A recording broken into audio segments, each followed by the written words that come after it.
Boss మొత్తానికి ఇదే మన బ్రేక్ఫాస్ట్ బ్యూటిఫుల్గా ప్రిపేర్ చేసింది. ఏమేమనుకుంటారు కొంచెం ముందుకు, ఇదేమో ఓట్స్. సో ఓట్స్లో చాలా ఫైబర్ కంటెంట్ ఉంటుంది. సో ఓట్స్ ఒక్కటి కాకుండా టేస్ట్ కోసం అని చెప్పి మన different dry fruits. So first dates, మళ్ళీ అన్నీ 5-6 రకాలు ఉన్నాయి అన్నట్టు దీంట్లో. ఇవన్నీ కలిపి ఇవన్నీ నైట్ నానబెట్టుకుంటే ఏంటంటే మంచిగా డైజెస్ట్ అవుతాయి.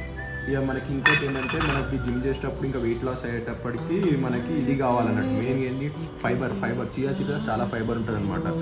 సో ఇది కూడా మొత్తం దీంట్లో ఎప్పుడు మమ్మీ చేసిస్తుంది, నేను ఫస్ట్ టైం వేసుకుంటాను కాబట్టి కొంచెం కొత్తగా ఇట్లా వస్తుంది. దీని తర్వాత ఈ మొత్తం ఇవన్నీ మిక్స్ చేసేసి ఇక మనకి టేస్ట్ అలవాటుగా ఫస్ట్ నుంచి. అందుకే మమ్మీ ఏమనుకుందంటే పోమోగ్రానైట్స్ దీని మీదకి ఇట్లా మనకి ఎన్ని కావాలో అన్ని ఇట్లా పైన వేసుకున్నాం అనుకో, మనం ఓట్స్ మీల్ రెడీ.